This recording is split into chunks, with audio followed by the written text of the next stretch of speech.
Okay, class. Today we go to the the compendium of the compendium to Abhidhamma.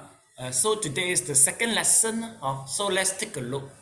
So for those who missed out the first lesson, you please do the class replacement so that you can catch up. So now today we go to the introduction. Okay, not the introductions. We go to see. Okay, let me see first. Yes, today we'll go to the introduction. Okay, Sally, can you please read the passage?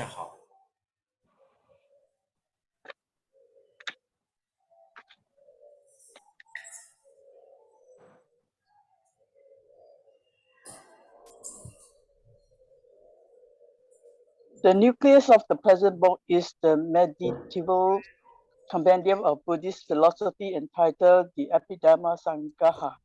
This work is ascribed to Acharya Nuruddha, a Buddhist savant about whom so little is known that even his country of origin and the exact century in which he lived remain in question.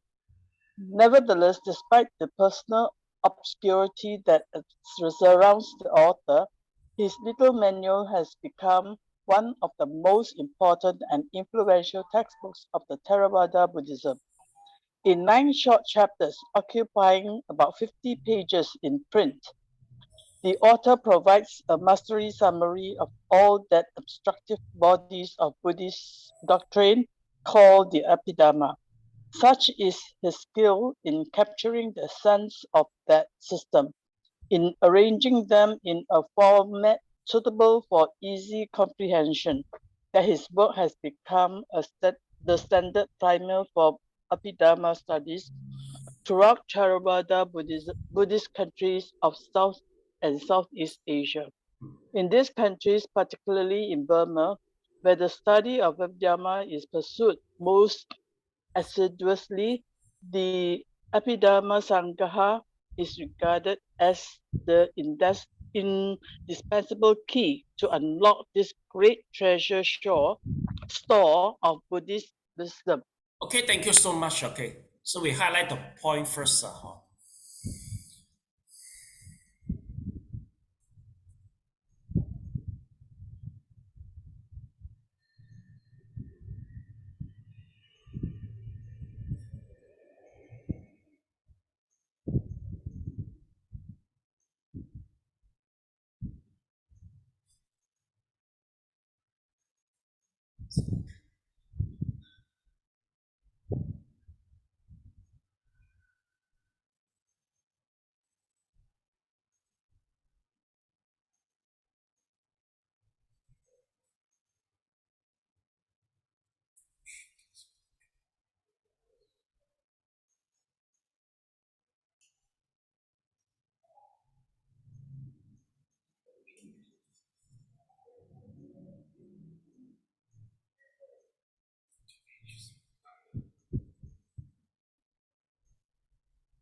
Raise hand by Zoom, please, if you finish.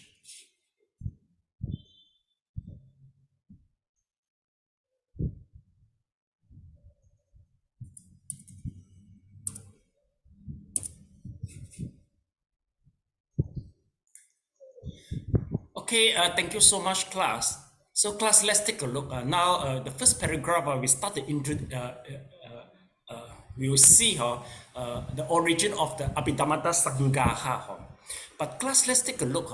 According to here, it mentioned is the 50 pages in print, you see. But class, can you see here? It's 428 pages. How come it happened in this way? How come with the 50 pages, we end up with 428 pages? Mr. Leong, why come it happen in this way? Because the language of Sanskrit is very short and precise. To translate in English, you have to navigate it in the long sentences to make it understandable. If that's the case, we better learn Sanskrit in the first place. You see, 50 pages, 400 pages. How long we study until finish? Okay, class. Why it happened in become a 50 pages? How come 50 pages become 100 pages? The reason is like this. Class, take a look. Maybe in the first place, we have to go is the first. Let me show you why it happened this way. Of course, the answer is wrong, Mr. Leong. Let me tell you how come it happened in this way. See.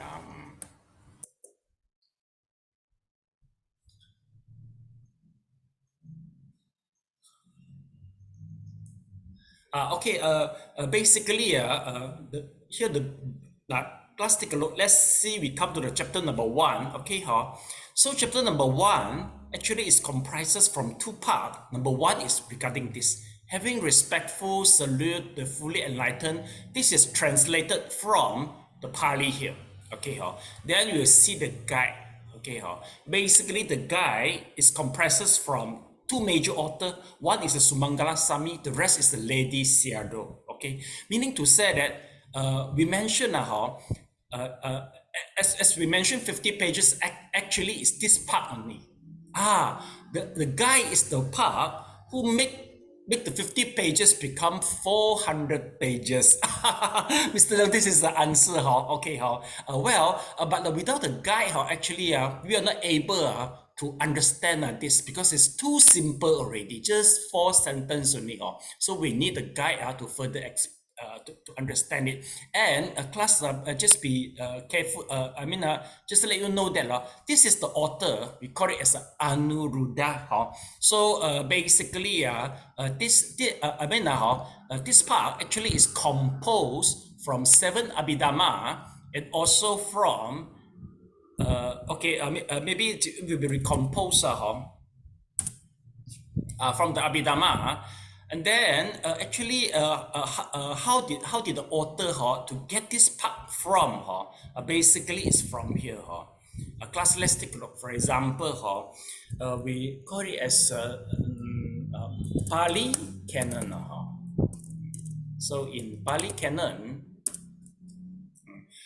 or maybe you call it as a Pali Tripitaka. So Pali Tripitaka. So this is a Tripitaka in the Pali Canon. Maybe I prefer to use this Tripitaka.org.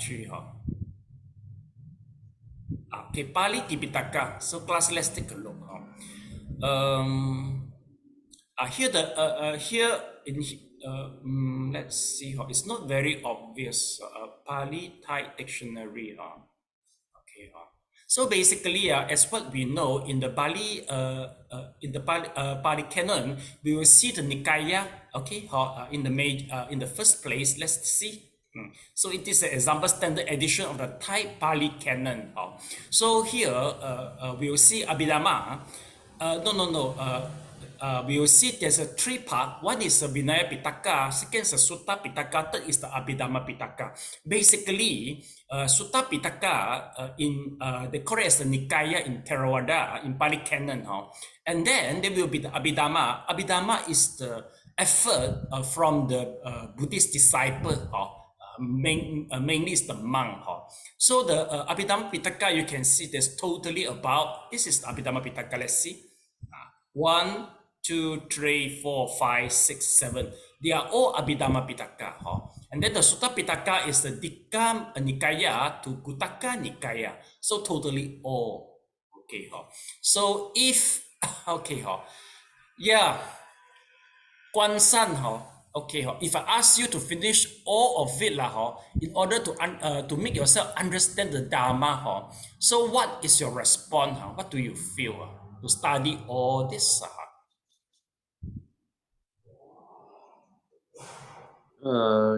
Quite a lot, Sifu. Yeah, no, you should answer. I won't study, I will run away. Okay, that's true. This is why Anuruddha is the one he noticed, wow, so many things in order to benefit the people in the future. So the best is he read all and then he do the summary. So class, this is the summary. As we see here, the 50 pages summary is what we saw just now, we show you. But since it's over, I mean, it is oversimplified. If the content is oversimplified and nobody can understand, so he has to expand it. So I mean, coming after he write down this part, we call it as abhidhamma sangaha. Then in the future there will be some other monk who know this is too simple. They try to explain it and try to define it. So we compile together. Now we become the compendium, the manual of Abhidhamma, which have a 500 pages long. So this is what's happening here. Then next, let's take a look.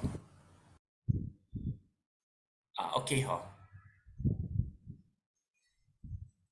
Then see, maybe we'll start to talk about where is the origin of this Abhidhamma. Basically, class, the author, he make this, the place he wrote it will be in the Sri Lanka class. It's in the Sri Lanka.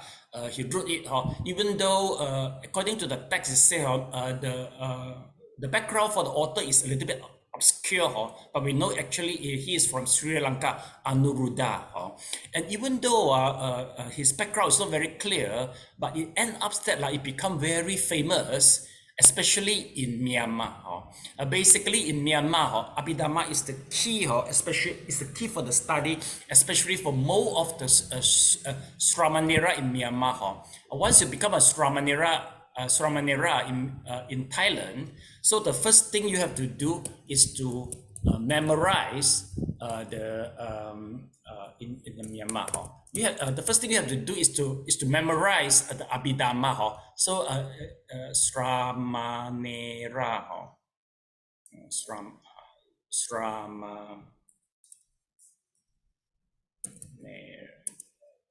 Sami, maybe. In the Myanmar, so you have to memorize the whole thing. But basically, Abhidhamma, in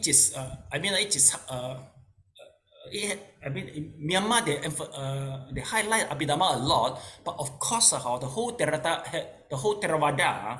not all the country in Theravada they support it like Thailand they exclude the Abhidhamma study from their syllabus because notice that it might not be because they noticed that a lot of effort done by the Buddhist disciple. They prefer the origin, so they just go back to Nikaya. All right, okay. So this is the first paragraph we know. Now we go to the Abhidhamma to understand the Abhidhamma. Yes, please, Tiong, can you Tiong Kit let's see okay. Tiong Kit, can you please read the passage at the heart At the heart of the Abhidhamma philosophy is the Abhidhamma Pitaka, one of the divisions of the Pali canon recognized by the Theravada Buddhism as the authoritative recension of the Buddha's teaching. This canon was compiled at the three great Buddhist councils held in India in the early centuries following the Buddha's demise. The first at Rajagatta convent 3 months after the Buddha's parinibbana by 500 senior monks under the leadership of the elder Mahakassapa. The second at Vesali 100 years later, and the third at Pataliputta 200 years later. The canon that emerged from these councils preserved in the Middle Indian language now called Pali, is known as the Tipitaka, the three baskets or collections of the teachings. The first collection, the Vinaya Pitaka, is the book of discipline containing the rules of conduct for the bhikkhus and bhikkhunis, the monks and nuns, and the regulations governing the Sangha, the monastic order. The Sutta Pitaka, the second collection, brings together the Buddha's discourses spoken by him or on various occasions during his active ministry of 45 years. And the third collection is the Abhidhamma Pitaka, the big basket of the Buddha's higher or special doctrine. This third great division of the Pali canon bears a distinctly different character from the other two divisions, whereas the Sutta and Vinaya serve an obvious practical purpose, namely to proclaim a clear-cut message of deliverance and to lay down a method of personal training. The Abhidhamma Pitaka presents the appearance of an abstract and highly technical systemization of the doctrine. The collection consists of 7 books: the Dhamma Sangani, the Vibhaga, the Dhatukata, the Pugala Panati, the Katawatu, the Yamaka, and the Patana.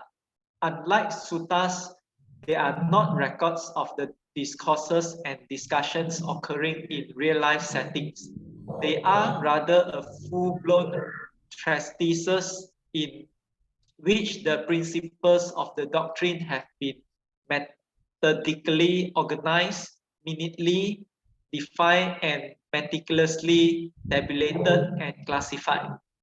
Though they were no doubts originally composed and transmitted orally and only written down later, with the rest of the canon in the 1st century BC, they exhibit the qualities of structured true thoughts and rigorous consistency more typical of written documents. Okay, thank you so much, sir.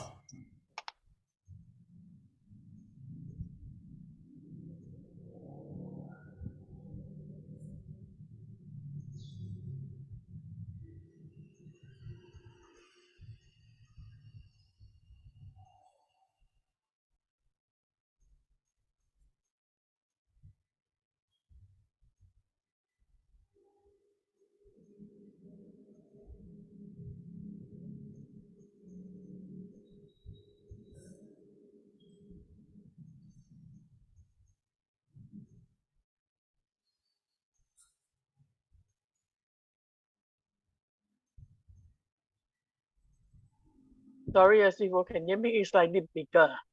A bigger, huh? Okay, sure. Slightly bigger. Thank you. You're welcome. Now it's okay, huh?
A thumb up, please, if you finish, Mr. Leong, huh? I see you.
Yeah, highlights please when you finish.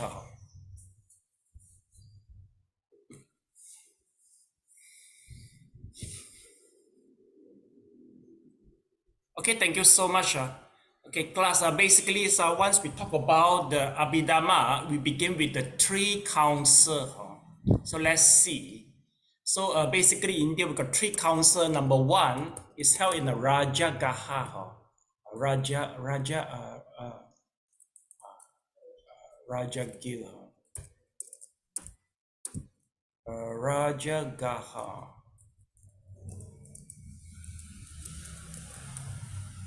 Yes, it's in, let's see, my spelling is wrong. Yeah, let's take a look first. It's about the first council, Rajagaha, G-A-H-A. G-A-H-A.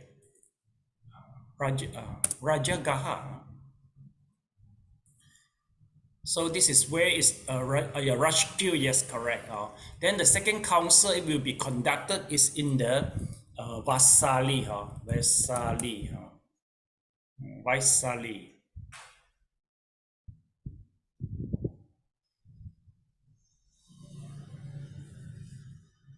Then the third council will be in the Pataliputta. Let's take a look. Pataliputta, Bihar.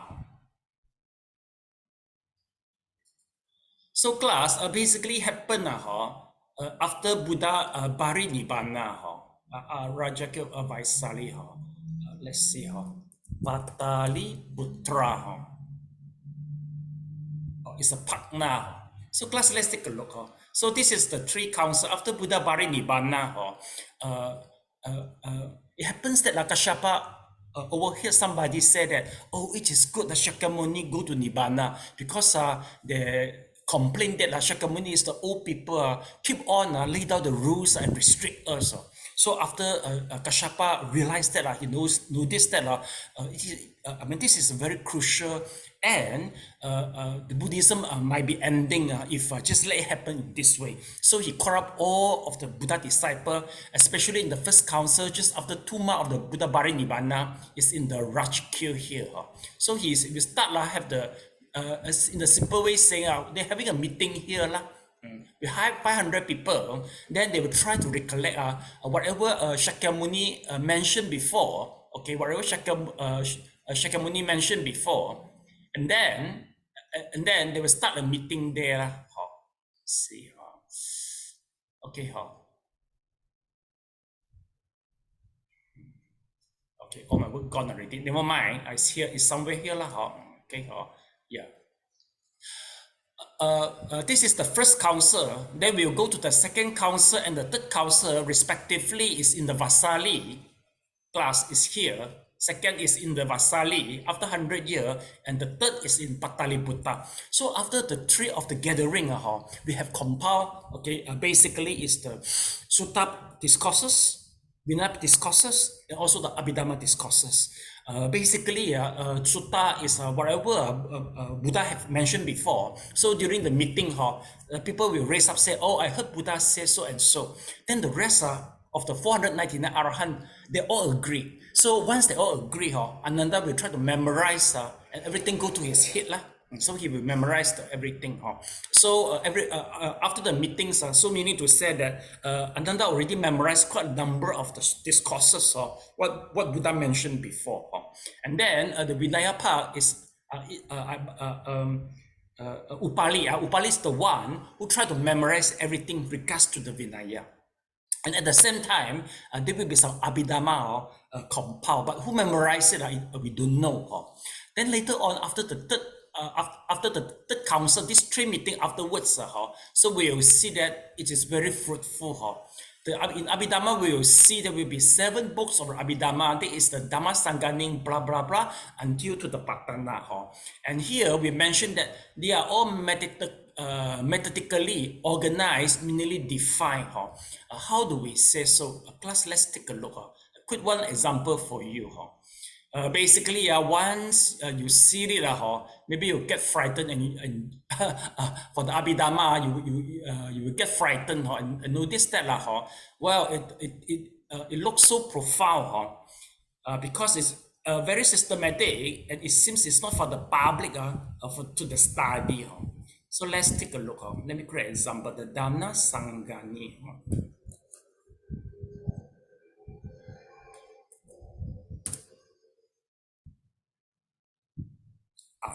Suttas and parallel. So let's see. So this is a Dhamma Sangani, is one of the 7 abhidhamma. So a matrix of the triad. Translation Bhikkhu Sujata. Now see, so this is the one. Okay, matrix of triads, the skillful triad. You see, yes, Junta, can you please read for us?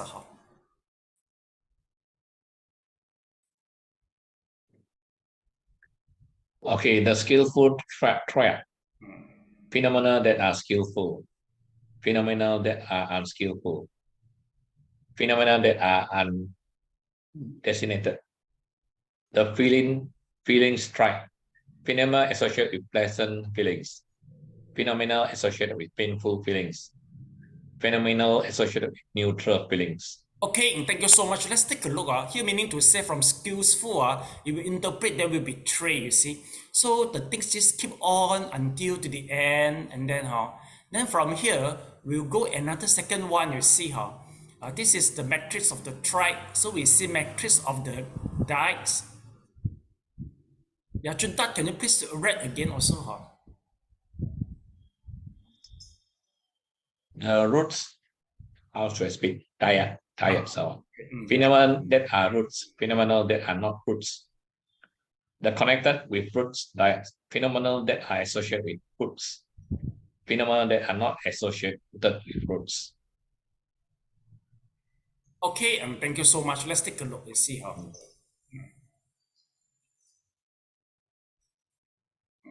Then from here, this is the group. How we let's see. Yeah, this is the matrix of the diet. Then the matrix of the diet from the discourses. Yeah, can you please read it again, Junta?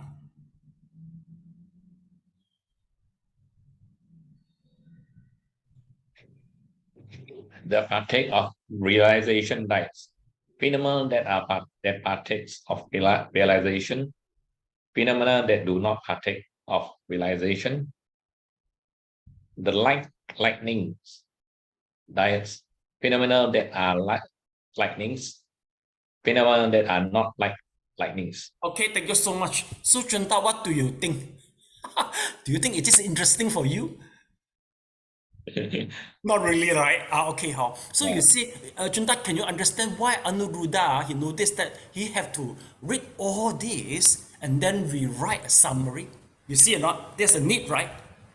So that's why this is because totally 7 abhidhamma. This is number 1 only, you see. So we try to read out a little bit. So anyway, no worry. All the job have been done by the monk because this is a job for the monk to go through all this type of sutra and digest it and make it available and make it comprehensible and available for everybody. You see. So this is we call it as a 7 abhidhamma. So class, from here, once we really go through the original text, we'll see the need why have to rewrite this. So we call it as a methodically organized, minimally defined. Yeah, that is the meaning here Okay. So now we go to the next paragraph. Okay, Popo, can you please go through the passage? In the Theravada tradition, the Abhidhamma-Pitaka is held in the highest esteem, revered as the crown jewel of the Buddhist scriptures. As examples of this high regard, in Sri Lanka, King Kassapa V, 10th century, had the whole Abhidhamma-Pitaka inscribed on gold plates and the first book set in gems, while another king, Vijayabahu, 11th century, used to study the Dhamma Sangani each morning before taking up his royal duties and compose a translation of it into Sinhala. On a cursory reading, however, this veneration given to the Abhidhamma seems difficult to understand. The text appears to be merely a scholastic exercise in manipulating sets of doctrinal terms, ponderous and tediously repetitive. The reason the Abhidhamma-Pitaka is so deeply revered only becomes clear as a result of thorough study and profound reflection undertaken in the conviction that these ancient books have something significant to communicate. When one approaches the Abhidhamma treatises in such a spirit and gains some insight into their wide implications and organic unity, one will find that they are attempting nothing less than to articulate a comprehensive vision of the totality of experienced reality, a vision marked by extensiveness of range, systematic completeness, and analytical precision. From the standpoint of Theravada orthodoxy, the system that they expound is not a figment of speculative thought, not a mosaic put together out of metaphysical hypothesis, but a disclosure of the true nature of existence as apprehended by a mind that has penetrated the totality of things both in depth and in the finest detail. Because it bears this character, the Theravada tradition regards the Abhidhamma as the most perfect expression possible of the Buddha's unimpeded omniscience, knowledge, Sabanta Jnana. It is his statement of the way things appear to be mine of a fully enlightened one, ordered in accordance with the two poles of his teaching, suffering and the cessation of suffering. Okay, thank you so much.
Okay, before we proceed, just now according to the statement you mentioned that the early within the three council, basically the language they used to compile is the Pali, but now according to the more recent study, the earliest Buddhism language is not the Pali. So let me show you a little bit archaeological study. Earliest Buddhism language. It should be Gandhari, something like, let's see, Gandhari. Now you see, this is the Gandhara Buddhist text. You see, the text is, which is found is in this way. I think it should, okay. Yeah, cool, the way you see, what is the material of it? Cool,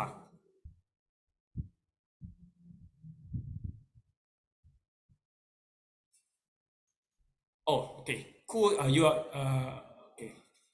Yeah, SJ, what is the material, the way you see it? tree skin. I don't know what's the term. Yeah, the skin of the tree, the fur of the skin, something like that, right? Okay, so let's see. Gandhara Buddhist texts. Basically, let's see. The Gandhari Buddhist texts are the oldest Buddhist manuscript yet discovered. So class, please write down. It should be the Gandhara text, not the Pali. So please come back here. Okay. So here we write down words of Pali here. You can just write out a little bit here. The early text is not the Pali, you see. It's a Pali. Actually, it's not the Pali. It's not the Pali. It's a Gandhara text. Gandhara is another language which is popular in Pakistan and Afghanistan. Gandhara is the place situated in Pakistan and Afghanistan. Please write it down.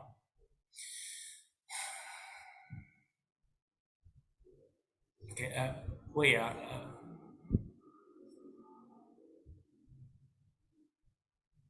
Okay, hanging already.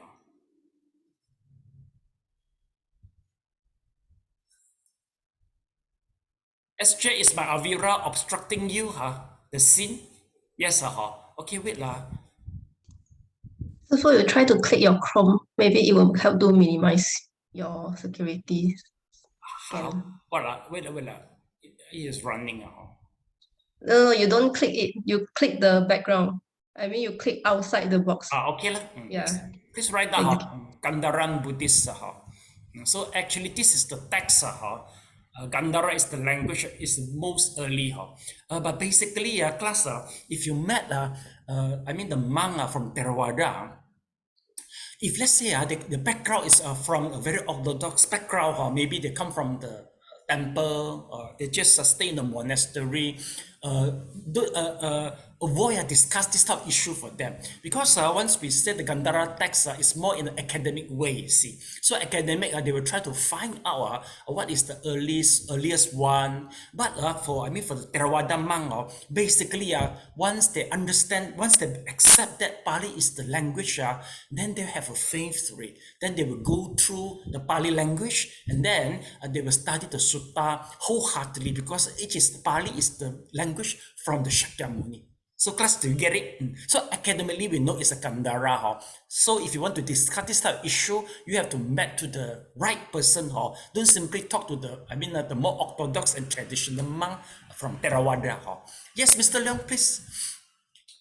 Sifu, regarding this Gandhara text, these are the texts maybe what you call originated from India or Sri Lanka.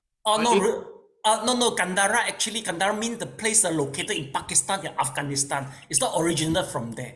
Now academically, they prove that there are some ways. It won't come from there, because Gandhara means Pakistan, Afghanistan at that time.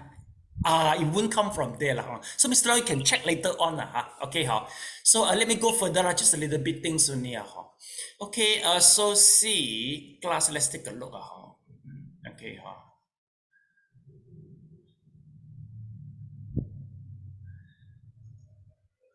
Okay, let's take a look. After talking the Abhidhamma, we notice that there's two king mentioned here, you see. Number one is the Sri Lanka King Kashyapa. Another is the Vajaya Bahu, you see. They studied the Dhamma Sangani early morning before perform his duty. Cool. Once you notice that there's a king here, two king, they highly revere the Abhidhamma. So for you, what is the significance for it? Cool.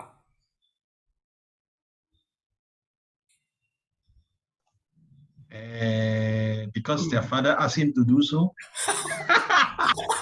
No, meaning to say with the support of the king, the Abhidhamma will be very popular in Sri Lanka. Okay. The father. Yeah, cool, that's right, you see. Actually, it happens also in China. If you go to visit to the China, wow, you will notice that there will be countless temples here. Okay, if you go to visit to Chinese, you see there's a Chinese temple, a Chinese temple in China. You will notice that the number of the temple is incalculable. So many. The reason is with the support of the king for many era. So with the support of the king, they will keep on build up many temples, you see. So many this type of temple. But of course, if let's say that, if there's a king who support the religions, the religion will become the national religions. Do you see in Malaysia? Hey, cool. What is the most? Okay, can you describe how is the most and also the masjid in Malaysia? Sorry, describe the most. The number of the mosque and the masjid in Malaysia. Can you The describe? most masjid. Yes. Which masjid? Don't know, man. So many masjid. Have you heard about a verse that you will discover 3 steps you see a mosque, and 7 steps you see a mosque. 3 steps you see a mosque, the small worship place, and then there's a mosque, the small one, and the 7th step you can see the big one. Have you heard about that? Cool. Yeah. Cebu is called a surau. Surau, yes. 3 step, 1 surau, 7 step, 1 mosque, or something like that. Actually, it's also you can see is in the Thailand. So I believe in Sri Lanka, it happened at that time. If let's say king also every day have to study the Dhamma Sangani before perform the duty. So what happened with his population, right? Okay. So cool. Do you think the king is even more hardworking than you in Buddhism study?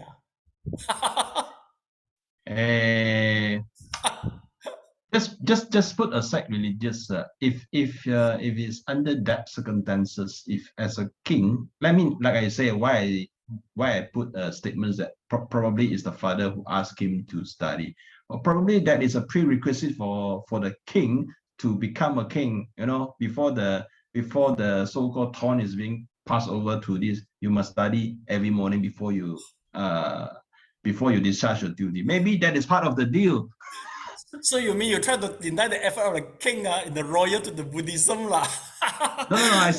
I say put aside of this religious. Yeah, cool. Never mind. Yeah. We'll joke a little bit only lah, because Abhidhamma study will be tedious coming. Okay, so we joke a little bit. Never mind. Cool. Okay. Yeah, no problem. I also joking. Yeah. Okay. So we keep on and see. So we notice that the highly reverend. We see the king mentioned regards here. You see, the text appear to be merely scholastic exercise in manipulating set of the doctrinal terms. Like Chunda just now you have gone through. Is a ponderous and tediously repetitive, right? Chunda, I just thought you have really read through it. So Chunda, do you think the king is suffering every day? Was suffering every day? Chunda, you read the way you read, every day, Maybe enjoy. Maybe he enjoy lah. Okay. But actually, later on we noticed that Shakyamuni used his psychic and by using his third the psychic divine eye he will notice that some light emitting from the Abhidhamma. So we'll know later on. Meaning to say, actually they are quite sacred. But maybe the text you don't feel good lah. But actually, since it is mentioned the Dharma, especially the Dharma, the contents is regard of what it try to. There is a disclosure of the true nature of existence as apprehended by the mind. In the simple way that true nature means what? Actually, you notice that this physical body. It is comprises from the mentality and materiality, the matter and the mind. And we notice that the matter and mind, through Abhidhamma, it can analyze matter and mind to the small subtle particle. So from this small subtle particle, once it start to accumulate, it will form the body and the mind. And this we call true nature. And you notice that this type of the small particle is keep on changing all the time, you see. So the language they put is very technical. In the simple language, that is the meaning of the Abhidhamma. Meaning to say that we try to discover that from this self, we think it's so concrete, we try to analyze it to the smallest particle, and we will see it how it works together, and how is the origin of it. So that's why Abhidhamma, the value is so high. Okay, you see, penetrate the totality of the things, you see. So that is the meaning. Okay, anyway, the teaching of the Abhidhamma actually is about suffering and cessation of the suffering.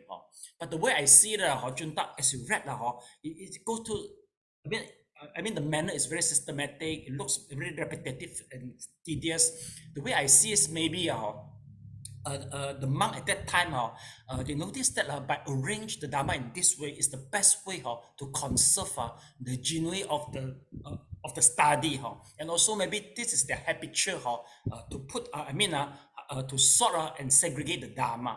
Possible that is the way to make it more it's the best way they think. But of course not everybody suit this type of method the presentation of the Abhidhamma. So next paragraph, okay. Yes, David, can you please read it? The system.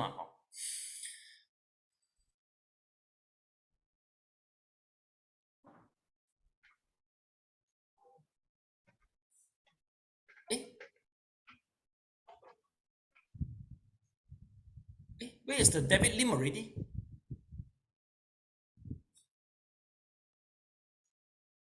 Okay, maybe I think you still struggle with your Zoom. So SJ, can you please read the passage, the system?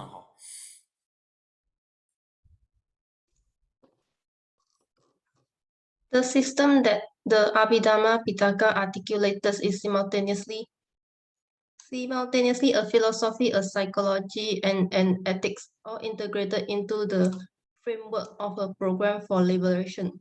The Abhidhamma may be described as a philosophy because it proposes an ontology, a perspective on the nature of the real. This perspective has been designated the Dharma Theory, Dhammapada. Briefly, the Dharma Theory maintains that ultimate reality consists of a multiplicity of elementary constituents called dhammas.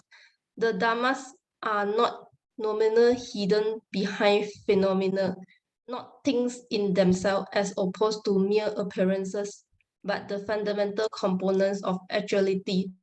The dhammas fall into two broad classes, the unconditioned dhamma, which is slowly nirvana, and the conditioned dhamma, which are the momentary mental and material phenomena that constitute the process of experience.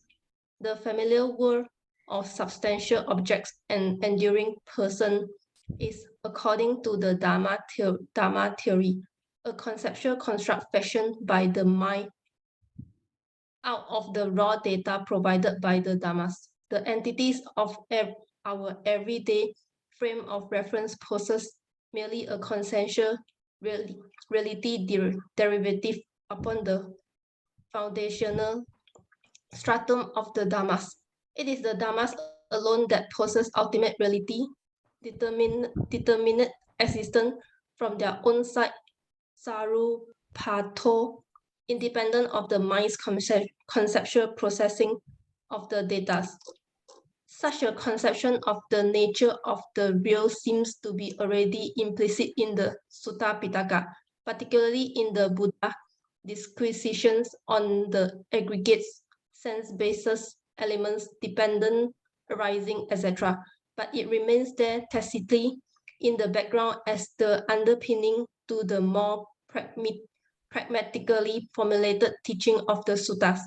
Even in the Abhidhamma-Pitaka itself, the Dharma theory is not yet expressed as an explicit philosophical tenet. This comes only later in the commentaries. Nevertheless, though as yet implicit, the theory still comes into focus in its role as the regulating principle behind the Abhidhammas, more evident thus the project of systematization. Okay, thank you so much. Mr. Leong, can you comment a little bit the translated English? It is a quite classical English, Mr. Leong. Yeah, that's right. Yeah. As close to the true meaning as possible.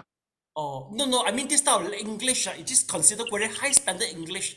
They use a lot of nouns, right? I can say it's a high standard of English, yes. No wonder SJ read is struggling, in a struggle to read, wow, see or not, Anyway, I believe, hey. Because that we do not come across these words regularly. Oh, I see. But anyway, Mr. Leong, our standard of English will be upgrade a lot, right? After we go through the whole book, am I right? Yes.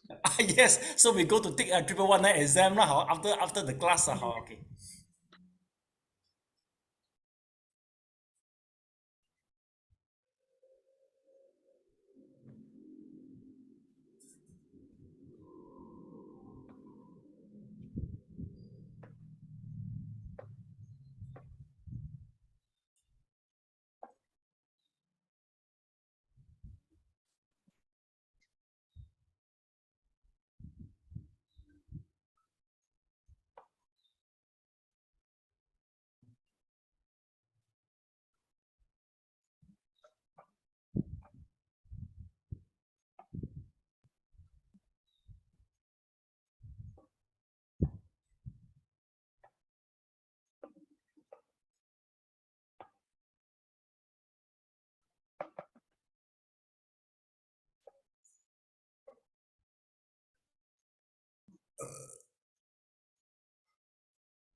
Okay, class, in the simple way, in Sutta Pitaka, we will see the aggregate sense basis element and dependent arising.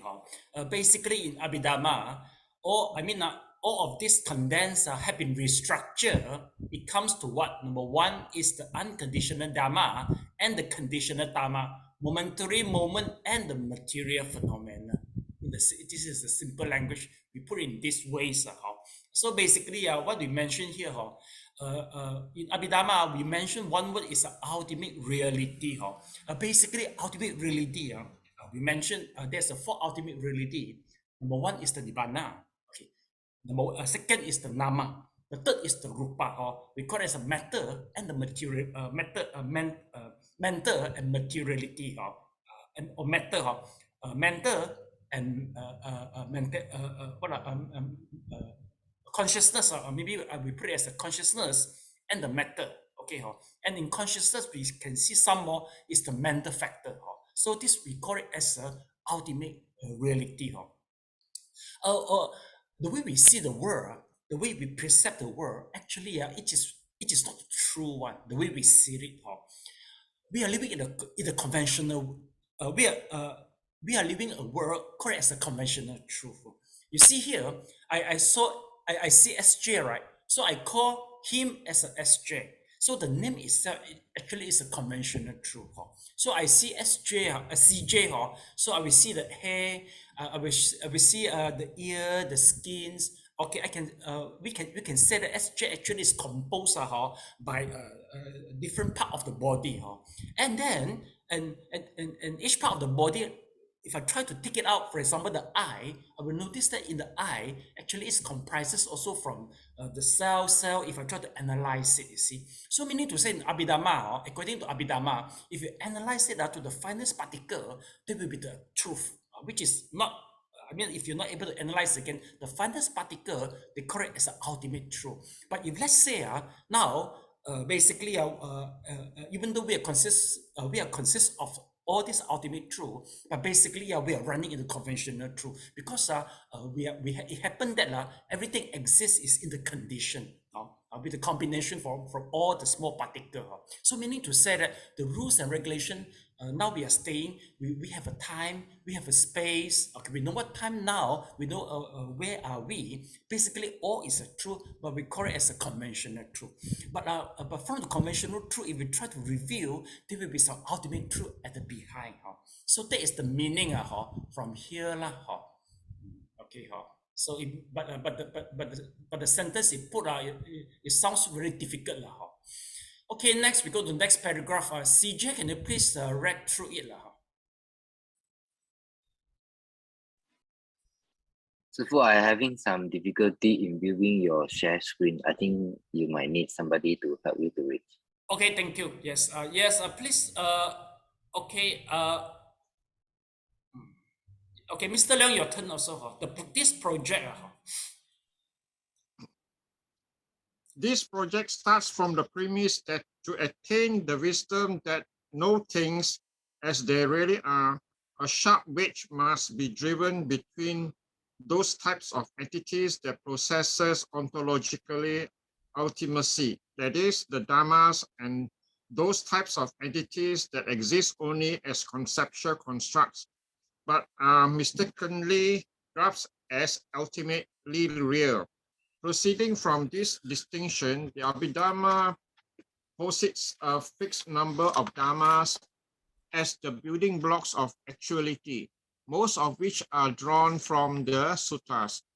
It then sets out to define all the doctrinal terms used in the suttas in ways that reveal their identity with the ontological ultimates recognized by the system.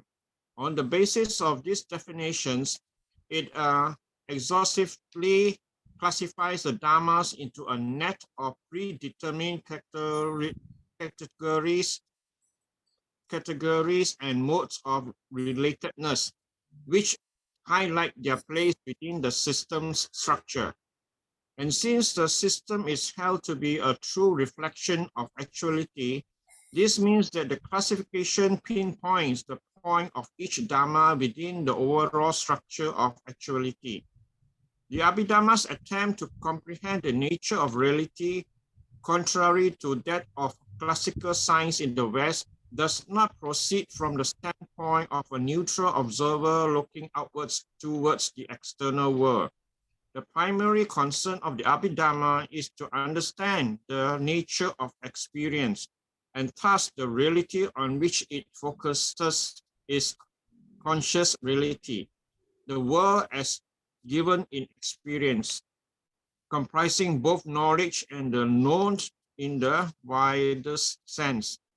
For this reason, the philosophical enterprise of the Abhidhamma shades off into philosophically, psychologically. To facilitate the understanding of experience reality, the Abhidhamma embarks upon an elaborate analysis of the mind as it presents itself to introspective meditation. It classifies consciousness into a variety of types, specifies the factors and functions of each type, correlates them with their objects and psychological basis, and shows how the different types of consciousness link up with each other and with material phenomena to constitute the ongoing processes of experience. Please continue. This analysis of mind is not motivated by theoretical curiosity, but by the overriding practical aim of the Buddha's teaching, the attainment of deliverance from suffering. Since the Buddha traces suffering to our attitudes, mental orientation rooted in greed, hatred, and delusion. The Abhidhamma phenomenological psychology also takes on the character of a psychological ethics, understanding the term ethics not in the narrow sense of code of morality, but as a complete guide to noble living and mental purification. Accordingly, we find that the Abhidhamma distinguishes states of mind principally on the basis of ethical criteria, the wholesome and the unwholesome, the beautiful factors and the defilements. Its schematization of consciousness follows a hierarchical plan that corresponds to the successive stages of purity to which the Buddhist disciple attains by practice of the Buddha's path. This plan traces the refinement of the mind through the progression of meditative absorptions. The fine material sphere and the immaterial sphere meditative absorptions. The fine material sphere and immaterial sphere jhanas. Then through the stages of insight and the wisdom of the supramundane paths and fruits. Finally, it shows the whole scale of ethical development to culminate in the perfection of material attained with the mind's irreversible emancipation from all defilements. Yeah, thank you so much. Hey, Mr. Leong, will you recall Shakespeare once you're reading this type of English? Too long-winded and too old classical English. It's not Shakespeare. Is this Shakespeare style English? I am not really sure. Yes, sir. Yeah, how about Jun Tak? The old age people, maybe you can comment. Yes, Jun Tak, what English is this? Shakespeare English or what English is it? Can be said as that. Yes, sir. They very long-winded. Okay, never mind. It is a good learning for all of us. Okay.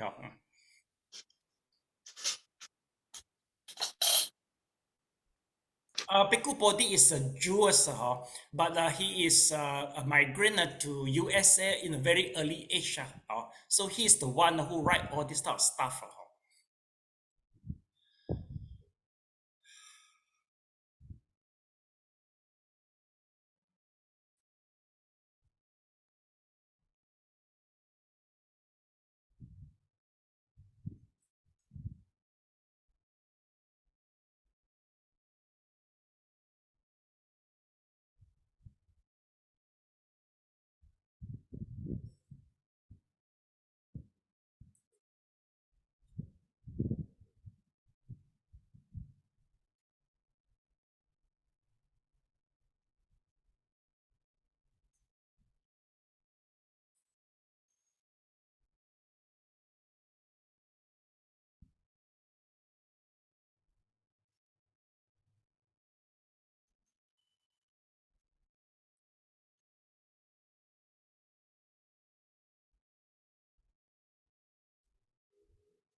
Okay, class, remember in the first lessons, we talk about science. Okay, see, the author tried to compare classical science in the West. How do they discover the truth? So in the first lesson, we played a video clips. It's about the Large Hadron Collider in CERN.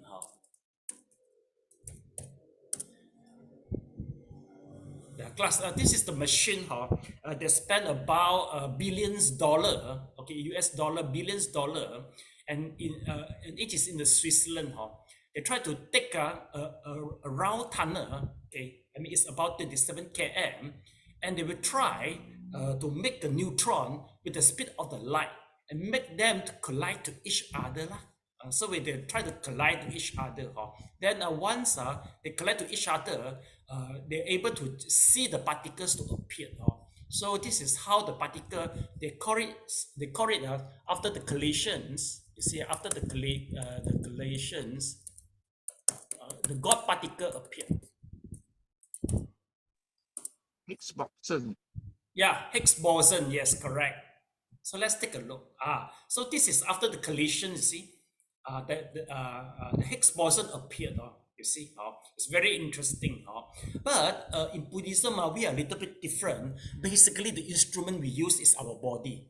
So we try, to concentrate and build up very good jhanas, and very high concentrated jhana. From the jhana, we try to reveal, the ultimate truth behind us.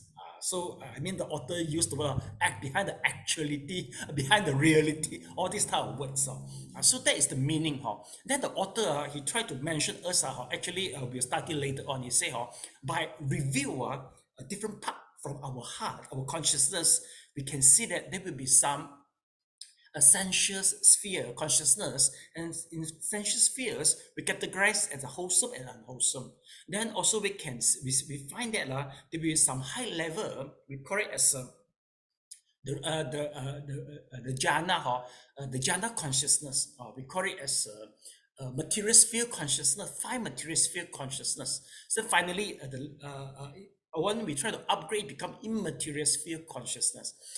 Basically, class, what we mentioned here, you have to experience it through meditation, not just study only.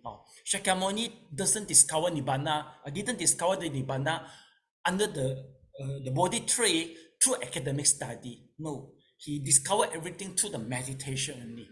But today, since the Abhidhamma is the way, they put it in this way, then why we just study it? Maybe the meaning, he can keep the meaning in the originality. It won't deviate very much since it put in this way. But finally, you have to experience all this through the meditation, especially the 2 last one. So class, these 2, supramandate. We call it supramandate, the path of fruit and the path and the fruition, the path and the fruit. So you see, supramandate, path and fruit. So here, what I mentioned just now is right. It's about this all this here. Okay. So next, this is the final one paragraph. Yeah. Okay. Yes. Who can you please read this out? All 3 dimensions.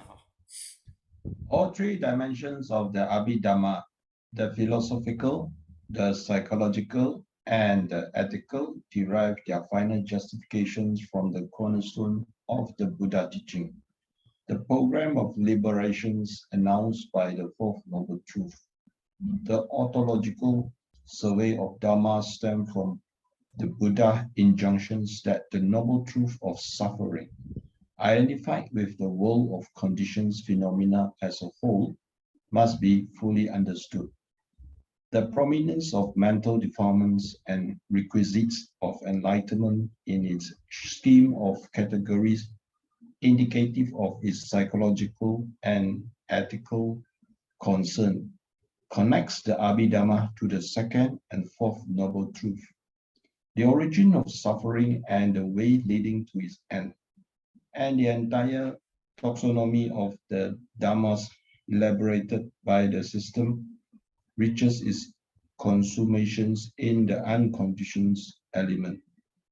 which is Nibbana, the third noble truth. That is the cessation of the suffering. Please continue. The twofold method.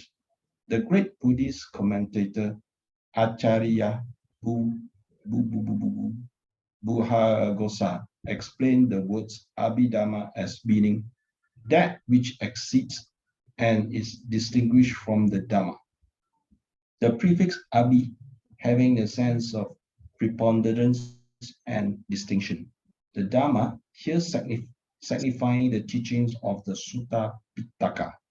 When the abhidhamma is said to surpass the teachings of the Sutta, this is not intended to suggest that the Suttatan teaching is defective in any degree, or that the abhidhamma proclaims some new revelations of exoteric doctrines unknown to the Sutta. Both the Sutta and the abhidhamma are grounded upon the Buddha unique doctrine of the Four Noble Truths, and all the principal essentials to the attainment of enlightenment are already expounded in the Sutta Pitaka. The difference between the two in no way concern fundamental, but is rather partly a matter of scope and partly a matter of method. Okay, thank you so much.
Okay, class, basically in this paragraph, what they mention here is the knowledge from the abhidhamma we learn is essential to do the vipassana.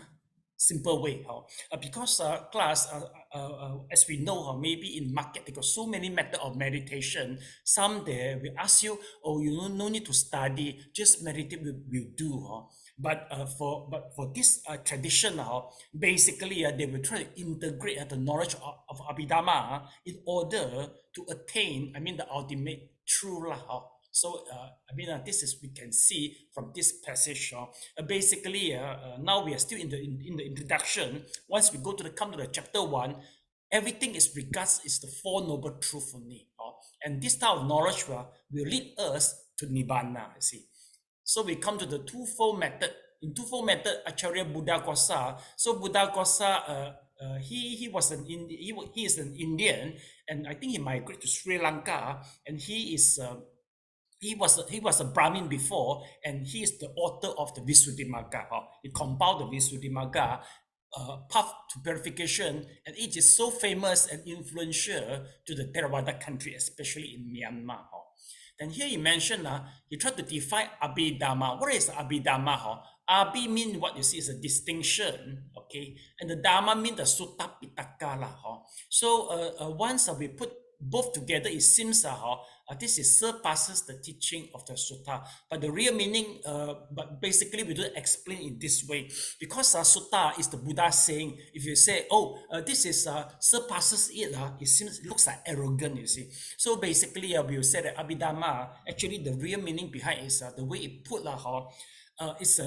both of them actually they explain the things in a different way only, but the condense is the same only. It's about the Four Noble Truths, you see, but just maybe the scope and the method they will be a little bit different only. So that is the abhidhamma. Okay, so class, today our class will stop here. So in next lesson, it will be in next month. So next lesson, we will try to study. We'll go through to this. Class, let's take a look. Is introduction to the Buddhism.